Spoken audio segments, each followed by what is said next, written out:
Speaker, I'd like to take us back to where we were in mid-March and talk about the things that we focused on. Canadian.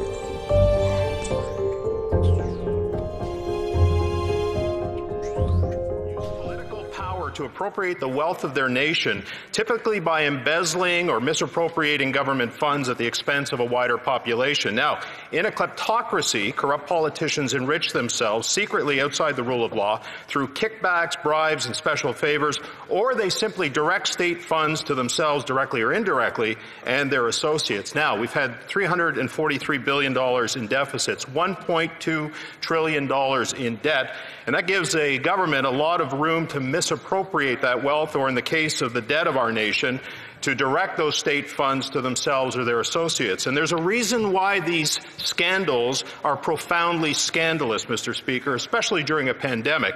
It's because the allegations are that Trudeau, his family, his connected insiders, and his friends sought to enrich themselves during a pandemic that is impoverishing millions of Canadians and killing thousands.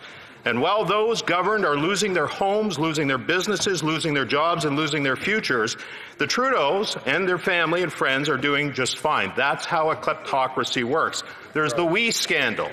There's the Prime Minister's family enriching themselves. There's the CMHC scandal with Rob Silver, the Chief of Staff husband. And now we find out that Frank Baylis, a former Liberal MP, has received an undisclosed value contract for $100,000 in non-health approved ventilators. The sponsorship scandal will look like a speck of sand in a desert when this is all over. And when this is all over, Trudeau and Morneau will be just fine. So I ask this question on behalf of every Canadian before more stories surface, and they will. How many more Liberal-connected friends, families, insiders have had their palms greased and have personally financially gained from this pandemic at the expense of Canadians who have suffered so much during this crisis? Will they be honest for once, or do we have to wait for the Auditor General to tell us? The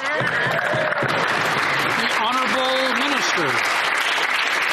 Mr. Speaker, I'd like to take us back to where we were in mid-March and talk about the things that we focused on for Canadians over the course of the last number of months. In mid-March, we obviously found ourselves in an unprecedented situation where Canadians were asked to stay home, to protect themselves, to protect their families, to protect other Canadians. And obviously that was the right decision from a health standpoint, but it had real implications from an economic standpoint. As a government, we took the reins at that time and said we need to think about how we can ensure that we support Canadians through this extraordinarily challenging time. The first thing we set out was the reality that we had so many Canadians that would not be receiving a paycheck. And that's how we came up with the Canada Emergency Response Benefit. We know that over the course of the last months that this benefit has helped millions, literally millions of Canadians to be able to have enough money for groceries, for rent, in order to keep their families surviving during a time of immense challenge. That was first and foremost our initiative. We moved forward with a wage subsidy because we recognized that we needed businesses to have a connection with their employees.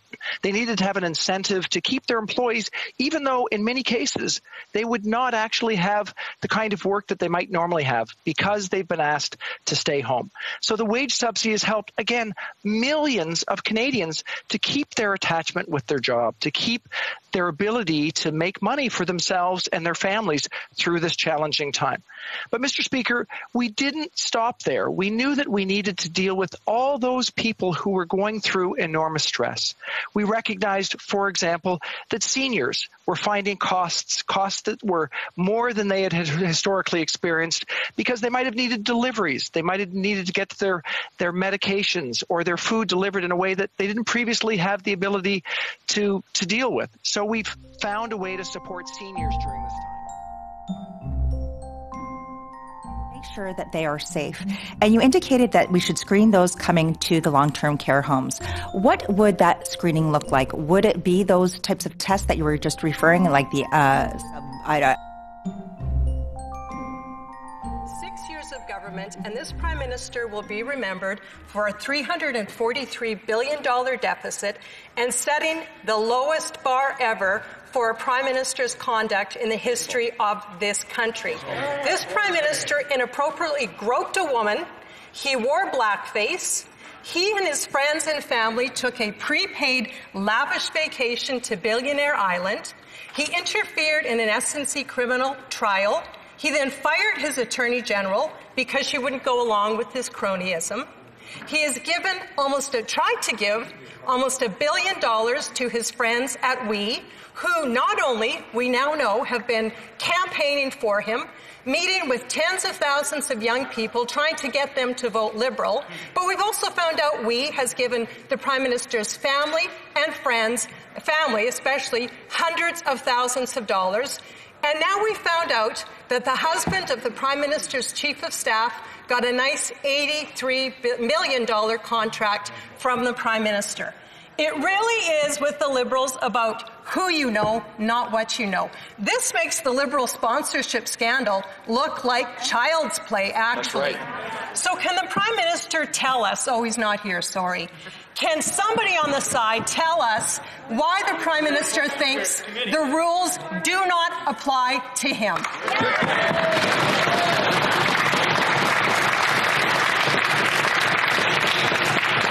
I don't think I have to remind the honourable members that we can't refer to someone's absence or presence in the House. I just want to remind everyone that it's not something that we can do, or in the committee for that matter. The Honourable Minister. Thank you, Mr. Speaker. Mr. Speaker, and it's been a while since I've had the opportunity to answer to the Opposition House Leader, and I will remind her that we do have officers of Parliament, and we take the work that they do very seriously. They work independently of this place, and we have always assured that we will work and comply with their offices. I have a little bit dated numbers, but I think it's important, because we are in the midst of a pandemic, that Canadians be reminded. June 28th, these are the numbers. 8.16 million individuals helped by the Canada Emergency Response Business. The CEWS, the Canada Emergency Wage Subsidy, has supported over 3 million employees. Approximately 3.7 million families benefited from the CCB.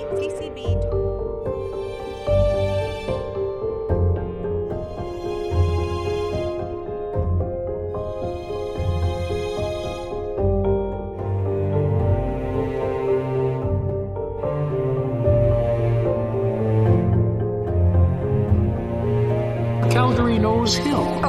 The Minister is asking us to believe that the party that had no compunction going to the walls for SNC-Lavalin when they bribed Muammar Gaddafi's son with prostitutes knew nothing about the fact that they just ignored a Calgary-based company's legitimate bid to provide sensitive security equipment for embassies to a company that, by all intents and purposes, ignores the rules around international bribery scandals. This isn't, oh, we just forgot about this. This is ridiculous. When is that review going to be done? It should have been done ahead of time. I want to see it right away. And will it be made public? Honourable Minister. Mr. Speaker, I'm very happy to answer that question. As a former Minister of the Crown, she would know well that at the moment that I was made aware of that frame agreement, and I want to reassure people in Calgary and Edmonton, everywhere across Canada, no purchase has been made whatsoever. And I've asked the review. The review is undergoing. There's nothing more important, Mr. Speaker, than the security and safety of our people and our embassies around the world. And security will come first at every time we make purchase, which could be sensitive for the security of our embassies around the world. The Honourable Member for Barrie.